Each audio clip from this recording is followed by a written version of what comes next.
Hello and welcome to another room here on TryHackMe. Today we're gonna look at the one called Enumeration. It's a brand new room. So this is an introduction to enumeration when approaching an unknown corporate environment. Now that's a really good thing because most of the things we're gonna do as a pen tester is probably known, but there are probably some cases where we will need to enumerate our way forth. So the introduction here is that the room focuses on post-exploitation enumeration. In other words, we assume that we have successfully gained some form of access to a system.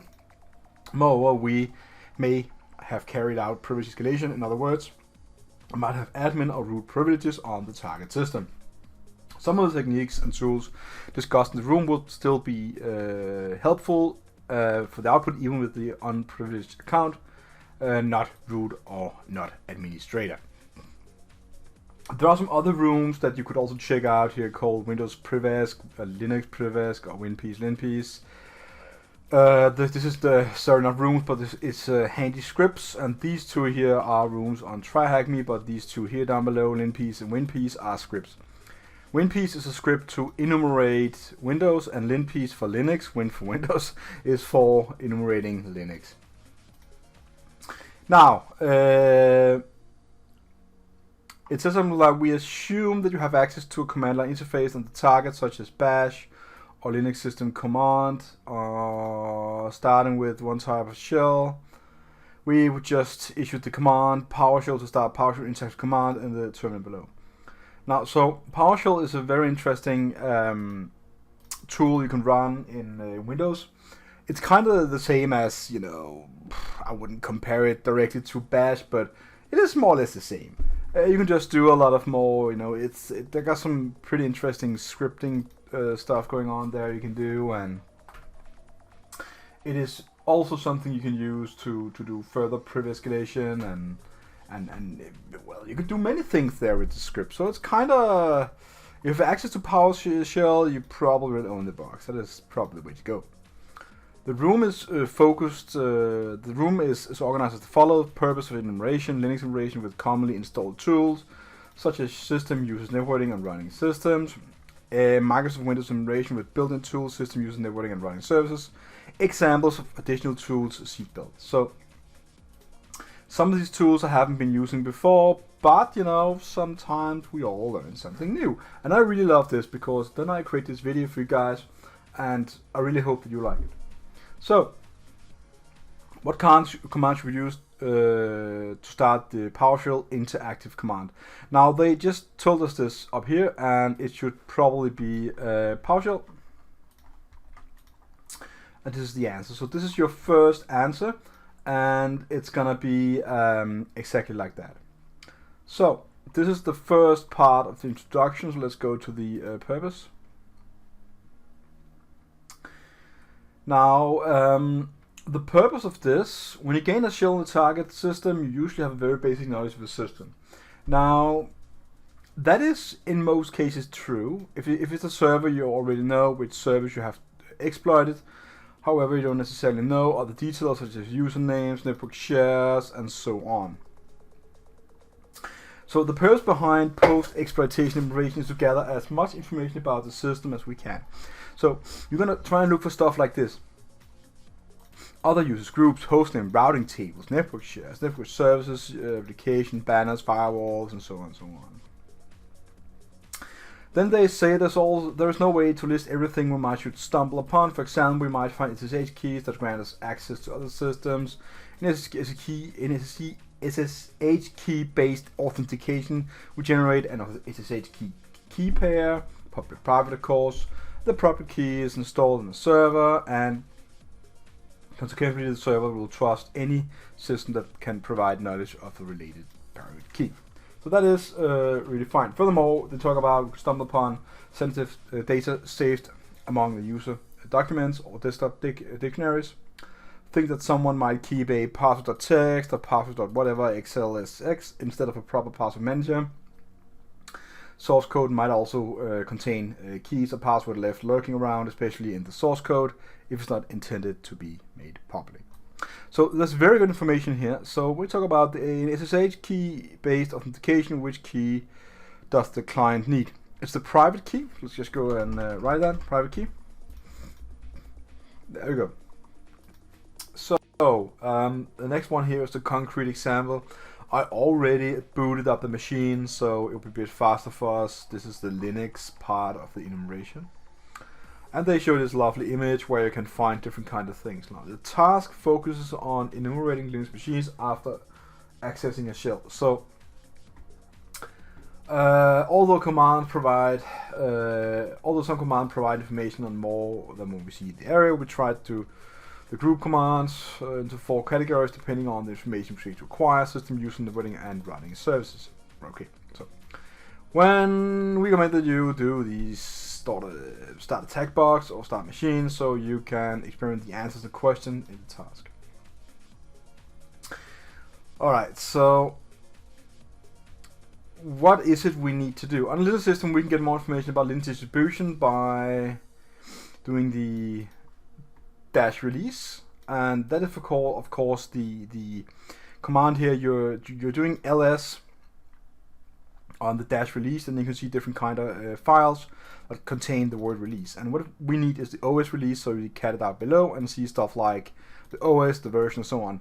That is useful for example, having a vulnerable core installed, so you can do some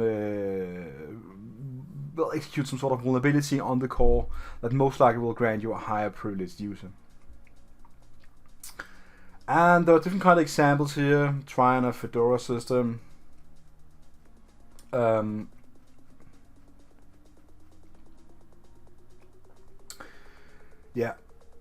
This is on the CentOS. Sorry, I missed that. This is Fedora, and this is just,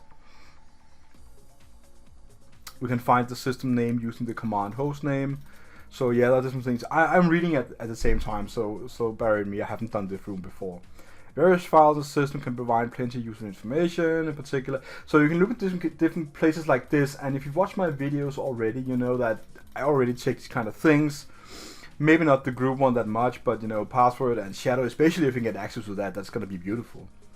And there are different ways any user can read the files, password and group. However, the shadow file is most likely not accessible for us. So if you can do this, then there are different ways. You can see the commands being executed here, and I'm not really gonna say much to this, but if you can actually output the shadow file, then you can copy paste the one-line hash for root or Michael, put it into a file, and just crack it with John. That's not going to be difficult, it's just going to take some time. So, similarly, various directories can reveal information about users and might contain sensitive file, like the mail. So if there's a mail, then of course you got some different usernames, and you can read those. So to find and install the application, you consider like user bin or sbin, and there are different commands you can run, and also get that. Also on a RPM based Linux system, you can get a list of installed packages like this, or a Debian system, it is like that. Now, Linux Kali is a Debian system, so let's just, for the fun of it, just copy paste this and just, you know, paste it in. And you can see I have different kind of packages installed here, and it's line based, so you can just press space to jump further. And then you can basically see all the different kind of packages installed. Now, at some point, we might see stuff like Python. Let's see if we can pretty much find it.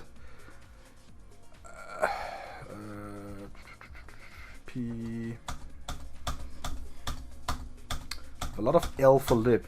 That's very common. So, okay, so now we are here. M and N and Nikto, so we're starting to see stuff we already know. Nmap already been there, I guess. npm, Node.js. I have many things installed. PHP, different kind of PHP versions. So now we're getting to it. So we can see that what we have installed we can use here. The Python 2, Python 2.7, Python 3, and so on. So really that's a really useful command for us to be able to run. And you can see here that there is a small output of what I just showed you. Now the same with users, files such as etc password or who. You can show who's logged in at the moment. That is also very, very interesting sometimes to run. I never really did that, I think, in any video on my TryHackMe videos because I didn't have any particular use case for it. But if you're logged in, let's say on Jane, and you just retype who and you see root is logged in, and it's like, what? You know, root shouldn't be up right now. Root is sleeping. Let's assume you know who root is. It's a person. And you maybe you literally sit side by side the person and the person is not logged in. Then something is maybe wrong. So that's also a good way to find stuff. And you can also like, who am I? Then you see who you are. You can go ahead and take things to the next level. You can type use W such shows who's logged in and what they are doing based on the terminal. Peter's output. Peter's editing Node.js. Node text, and you can see what he's doing right now. And Jane is running is the one running W in this example. So that is very interesting that you can do stuff like this. ID that can print an effective user and group list for you. And last is, do you know who has been using the system recently? So that's also a really good command sometimes to use. And finally, you know, sudo-l is a really good command to show you which kind of commands you are allowed to invoke, and most cases as root. Networking, you can type IP, you know, also ifconfig is one of the older commands, as they also mention here. But networking is also some very important stuff. You can see network IP can be shown by this command, which can be shortened to this, or with the older command like that. Its package is no longer maintained. So this is probably better to use. I still use ifconfig because I'm old school. I don't know why. It's not that old. The terminal output below shows network interface like this, with the IP of that, and subject mask like this, and it is 24. So yeah, the DNS service can be found in the etc resolve because it's the following output to this. So this is our this is the DHCP server, and the dynamic host configuration protocol is a consider the following terminal output for a system that uses DHCP for its network configuration. The DNS name is set to, yeah. So the DNS server is right there where we can look up the domain name system. So if we want to find some name for an IP address, well, that is the place to look. Different commands we can use running in netstats, and how much more is there I need to go through. So there are some questions we need to answer in below here. We can also SSH into the machine. Now I think we should just go ahead with the questions, and then you can, you know, just see there. Yes, I want a fingerprint, and the name is user, and the password is that. So I'm gonna write user. Oh, sorry. There's always user in the name. So clear screen, and yes. So the very first thing we need to do now is to answer the question, what is the Linux distribution used in the VM? Now, if you go back here again, I'm just going to show you. I can find it here. They talked about a way for you to do that, and basically you can do the ls command first and run it. And then you see there's the OS release, and I think that was the question. And just to be 100% sure, they asked, what is the Linux distribution? The Linux distribution is the one you see, well, Debian, that is the distribution, so we're gonna copy paste it, put it in, and no. What is the Linux distribution used in the VM? Why did I... am I seeing this Debian, this Vocal Fossa? Maybe I just misunderstand something here. Let's just go back. Typical me. So the distribution, yes, exactly. And you see,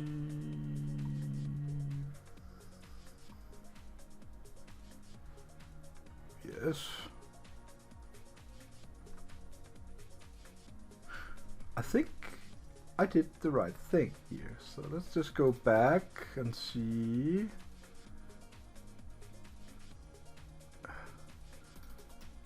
I don't think that, do they want me to say Ubuntu? Maybe I just cracked my mind around it differently. Yes, it's Ubuntu. So why did I say Debian? Oh yeah, okay, yeah. It's distribution. It is the heat. I'm sorry. Of course it's Ubuntu. I just didn't see it. So anyways, what is the version number? So let's just go ahead and take the version number, and it is 20.4. It's LTS, long-term support. Do they want me more of this? They want, that is not the OK answer. They want 20 point. Yeah, they want all of it. Also the small update number. So take that. What's the name of the user who logged in the last time? So I think we can do that by typing last. I think I remember it. And you can see it should, in my eyes, look like reboot. But that is not the name. So the hint is use last. I just did that. So it's going to be 5 letters. Logged in last. But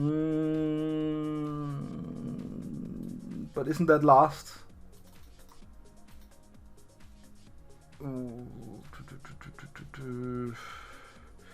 Looks like it. Anyways, they want that name, so I'm going to put it there.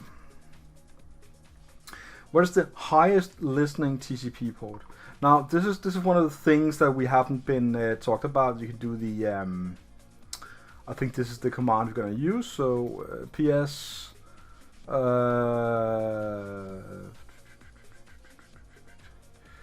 we just use the ps AOX. I think that's going to crack it, to be honest. It's not my strongest side. So you can see here that if you go to the top, you can see the, let's just see if you can see that. The PIT, the CPU, the RSS, the TTY, the command, and it did not show us the port. So let's go back and see what we forgot. Let's see what we forgot.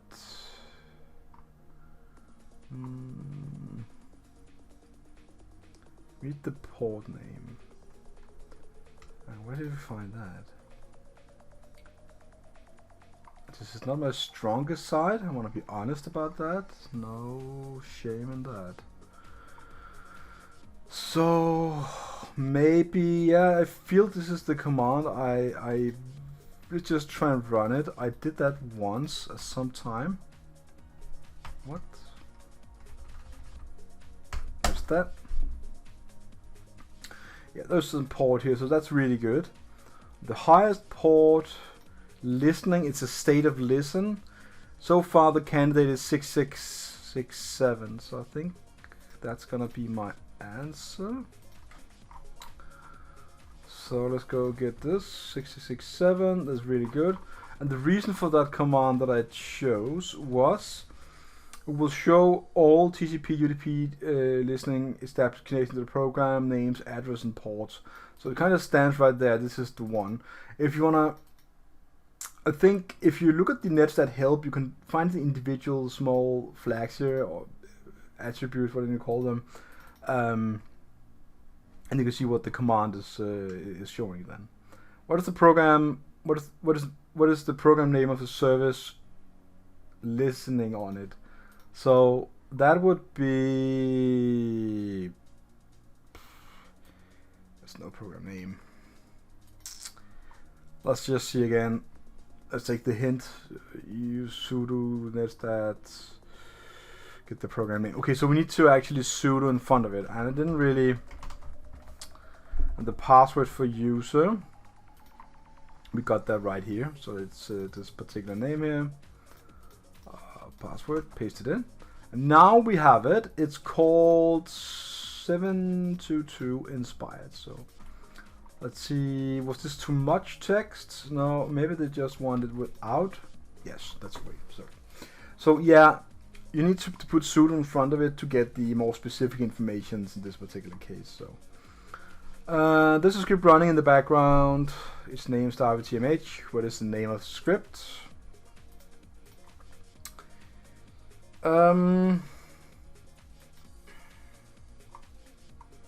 So we could go through all of this. Let me just see if we can find it. It is right there, actually. I think that is the case. So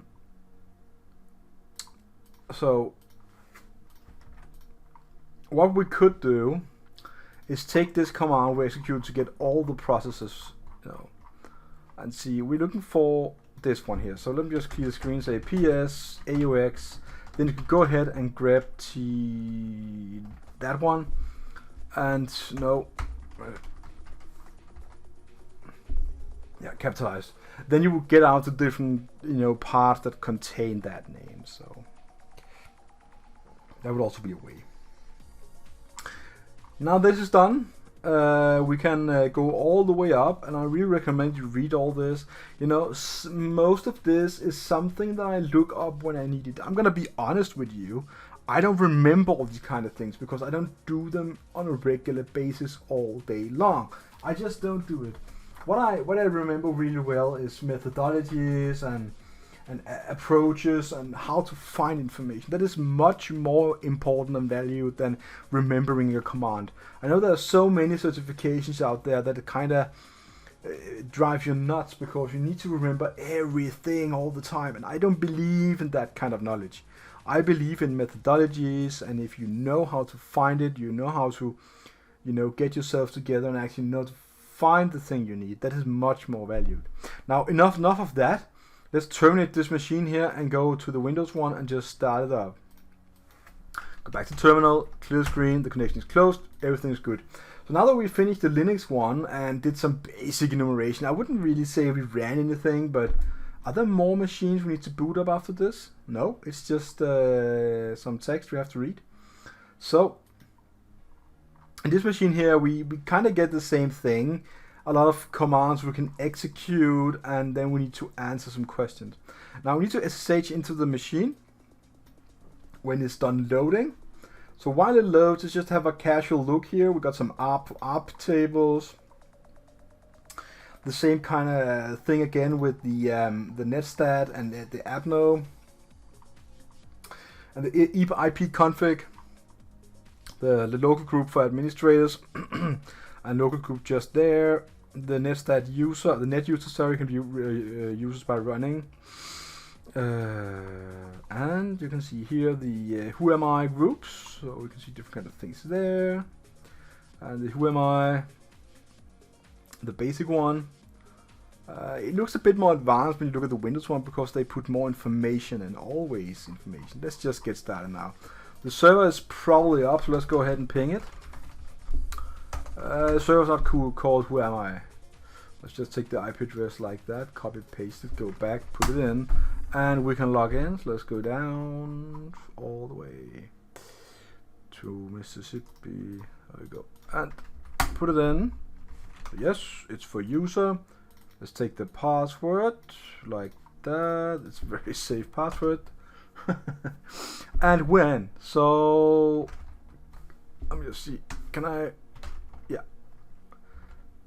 It's kinda slow, isn't it?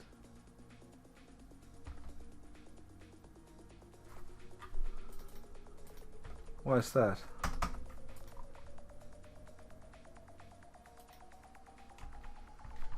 Oh, there we go. It just needs to boot up, I guess. So it's just so we can also write ls and stuff like that in a particular case. So yeah, okay. So we got access now to the shell. It's running a looks like running PowerShell. What's the full OS name? Now we're gonna go up the top here and look for how to get the full OS name. So go ahead and write the command system info. So system info just like that. And it's typical Windows of loading stuff. So it's just gonna loading hotfix information. I wasn't aware that this required a hotfix. And whoa, let's go to the top. And the host name is this one. What was they want? What did they want again? The full OS name. Now that's gonna be something like that. Microsoft Windows Server long. So take it. What is the OS version? And that is the one right you find right there. So let's take this. Yes. How many hotfixes are installed on this Microsoft server? So we need to find something about hotfixes, and let me see if we can see this pretty fast. Hotfixes. There we go. 30 hotfixes. Now it's kind of weird that Windows have information like that in this collected way, but it's Windows. What is the lowest TCP port running listening? So we go back to this netstat, a apno, whatever it's called. I'm gonna take this here. Clear screen, paste it in, and holy moly.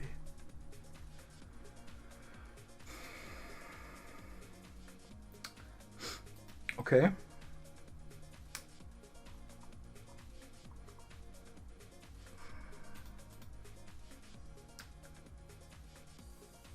Is this for real?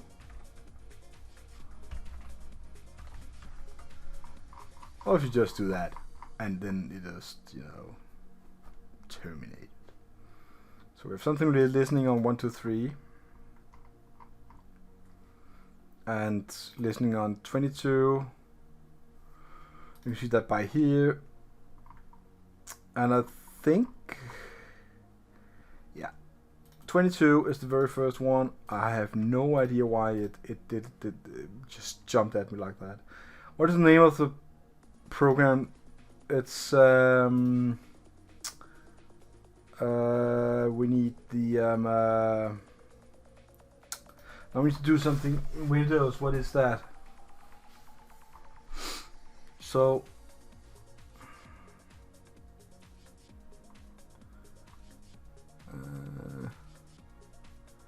I'm not the perfect master of Windows. I don't really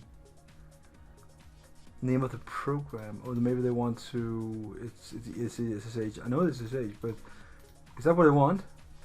It looks like it is. We're gonna take it, right? So this was it on Windows. No, I highly recommend you go ahead and write down these kind of things in your own cheat sheet. I'm gonna terminate the machine because we're done with it. No reason to have it running and taking resources on. TryHackMe. Clear. Go away. There we go. So now that we did that, let's go back here and look at the DNS, SMB and SNMP. So now that we talk about that, we cover enumeration. It is good to not touch DNS. So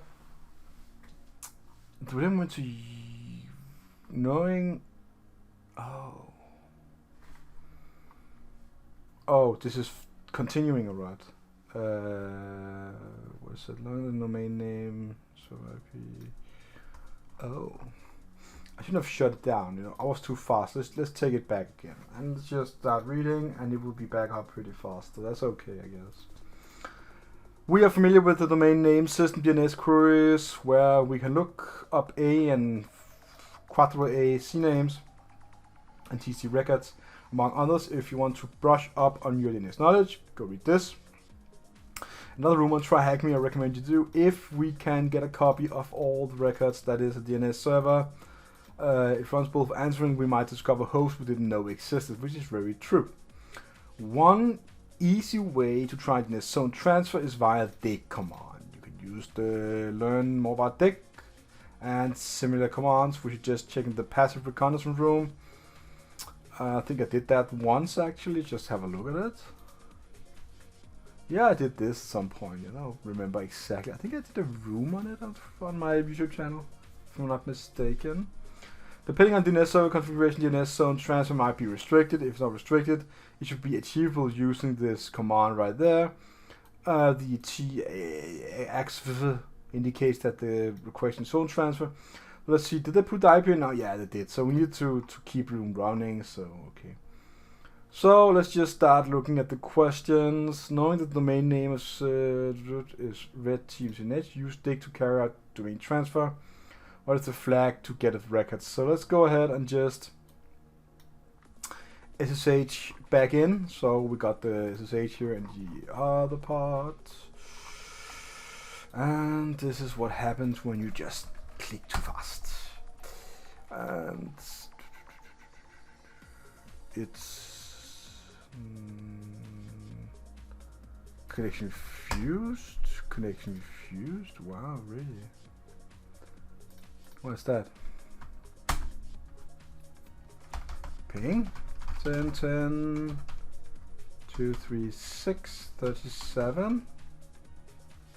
Oh, it's not up yet. Okay, I see. Yeah, and it's up. So we're gonna SSH in. Let's check the password one more time. Copy paste it. Yes, I'm sure. And then there you go, the password. And it's really slow one more time, so let's just wait it out. Go back again and see what do they want us to do. They want us to perform a domain transfer. So the command for that was listed just right here.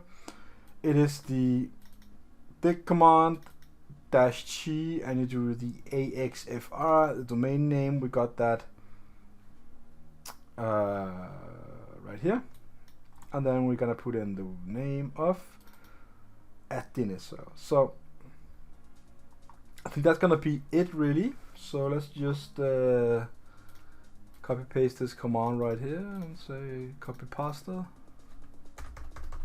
put it in, and then take this domain name we got just before, like this, copy pasta one more time. That should be it, in all honesty.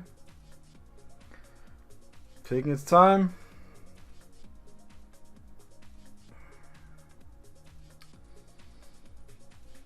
Yep.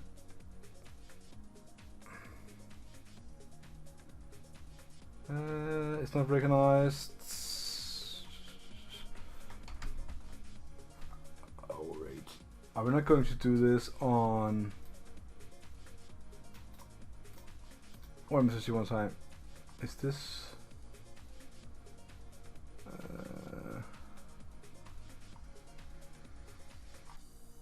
What? Do I want to execute this on my own machine, or I also need to, of course, put in the DNS server indicates that we requesting a zone transfer while the ad precedes the DNS server that we want to query regarding the records of the specified. Yeah, so in this particular case, we then need to, let me just see, can I then do my own? So take the command one more time. It's not a command that I've really been using that much, so let's go back here. This is Q quit. Put it.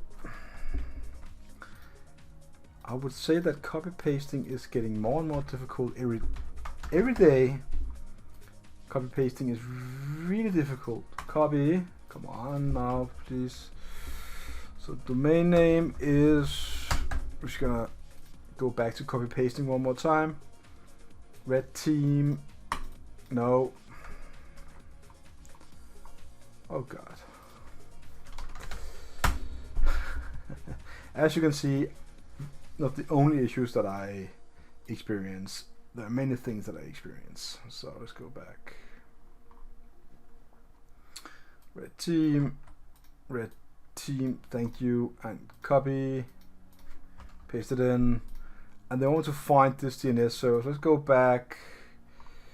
up here and say, I couldn't find it here, couldn't I? No, let's go back here to the other commands and say there was a command that could give us the DNS server on Windows. It's not the biggest speciality I have Windows servers. Let's just see. No, where was it? We could just type DNS, I guess.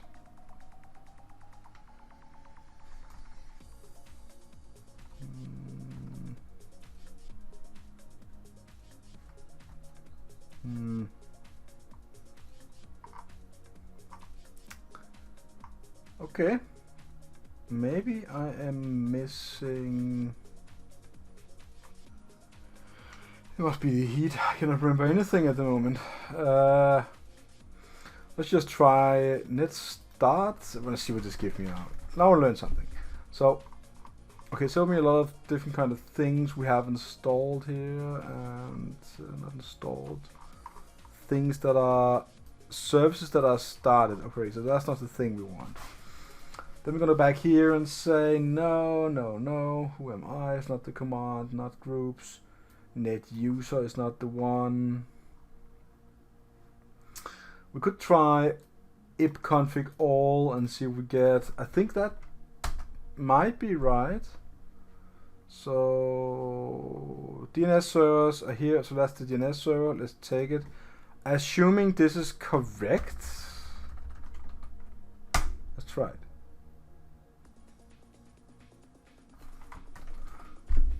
I'm 100% sure if this is correct. If this is the way to do it, but okay. It timed out.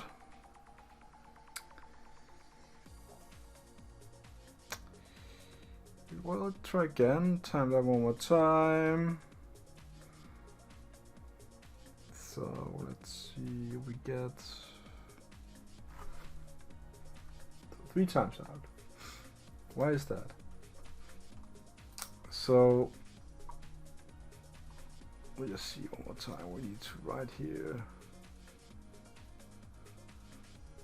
They want us to write the.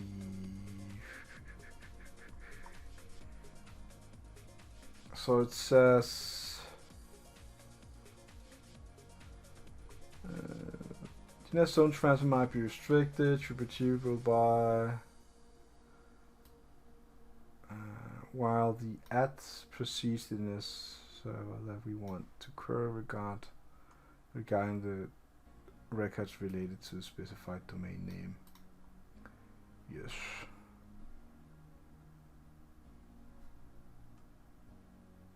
I would get a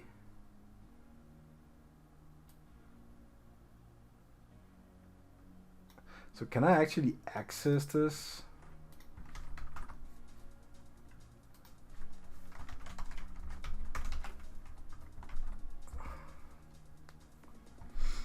No. Probably need to add it to my host file, I guess. So there's a Windows server. It is right there. So, and I'm just looking at it. It looks incredibly dull. So, yeah. Now this is the main name of my MS server IP address is regime used date to carry out the domain transfer. Yeah, I think. Didn't we do that? Was this incorrect? Let's go back again. The DNS servers are right there. The default gateways. There. So we have a. I don't think it's. If I misunderstand something, but I don't think I am because it says DNS server. The only thing it's saying DNS. So just one more time. And it timed out. And I'm fairly sure that there is no tool called dig here again. No. So, well,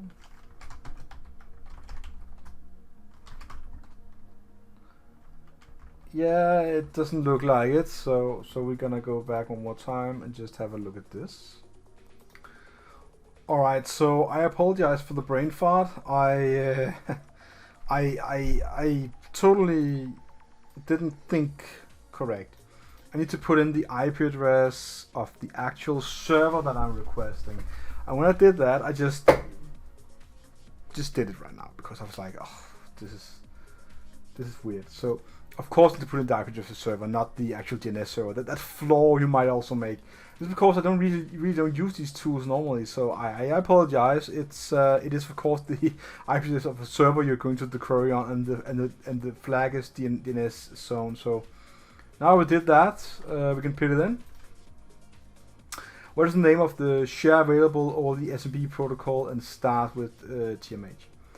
Now we can the server message block, so we can go ahead and do a net share on the machine. So let's go and do that. Clear screen, net share. Not that machine. Net share. And we can see there's a folder here called this particular name here. Let me just one more time copy paste the right way. So what is the name of the share? That is the name of the share. Know that the community string used by SNMP service is public. Use SNMP check the names to collect information about MS service information. So we're gonna go up here and say if you have installed this. Let me just see if I have it installed on my Linux servers machine. So let's just see. It is. So it starts with this beautiful program here. I'm gonna check host. Yeah, let's put in the IP address here. It's very uncommon to see an interface in Linux. I get so confused. So let's put it there and do a check. If this works at all.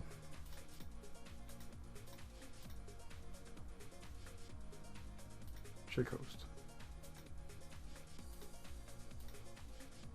Restart agent. Can I just run it with the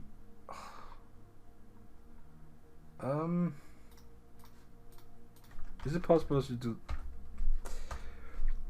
copy pasting? Is a thing, you know. Either you know how to do it or you don't. Obviously I don't know how to copy paste, so it says checking, so no response. It's beautiful. Timeout, no response. So is it correct? 1010 236 37. Oh, come on. 37. Why didn't it? Why? Stop this. Why is it that it doesn't take the 10, 10, 2, 3, 6, 37? Check. It's not working. Rescan. Check hosts. Rescan. Check hosts, fix all, seen all, check log, work, quit. Alright, so let's go ahead and just see, does this work? Linux, is there a way to use this command, or is it just me?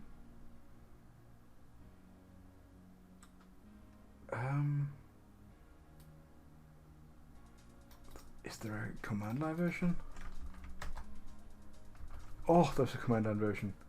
Let's just try that, because I'm getting tired of interfaces right now. Trying to connect. So it definitely looks right. We're using the SNMP protocol to the public. It's trying to connect. Taking its time. So let's see, what is the location? What is the location specified? Yeah. So it takes time. They still want to use this to collect information. I just don't like it. It doesn't work the way that I would have liked it to work.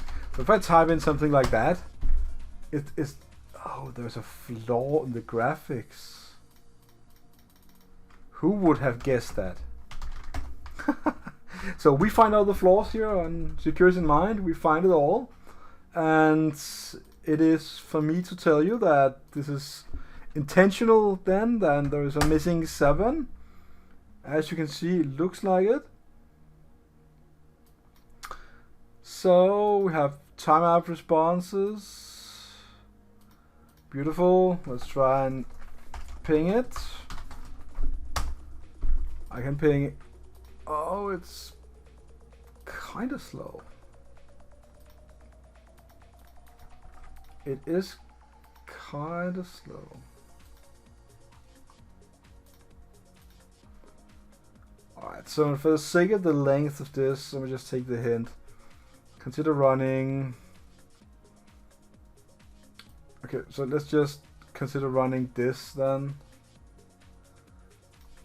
Let's just take the hint because they want to help us get success.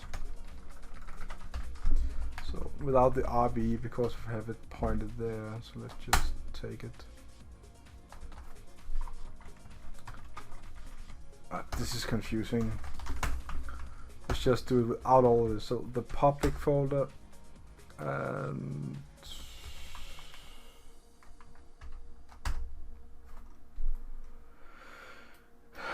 running it one more time. Different instance. Not really getting any kind of response. Oh, it just took really long time. So we got it by the. Let me just paste it in and get it. But no. What was it I got?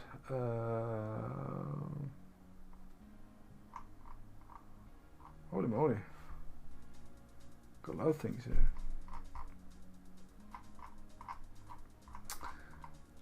Wow. That's why it took so long.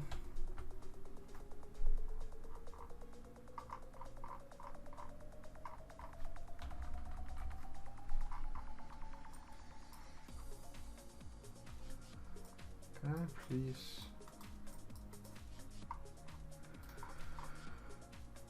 Okay, let's take this here and get it all the way up and see if we can find what we're looking for. Holy moly. Alright, so there we have it. They asked for the location, and I'm really sorry for this because I didn't invent this room, but the location is right there. The system information and the location. Now in this particular case it's just replaced by a flag. We'll take it. I'm gonna go back to see, do these even run? No, they don't run. So we use the text representation and go ahead and write SNMP-check and the IP address, and this is gonna work. Just takes a bit more time. Worked for me, not sure it works for you. So this is the untraditional approach I've chosen. So please write this command instead, and that would work. So yeah, all right. So more tools for Windows, and they talk about different kind of tool called Sys Internal Suite, a Process Hacker, and Ghost Debug. Now I haven't really jumped onto the Windows boat yet that much, so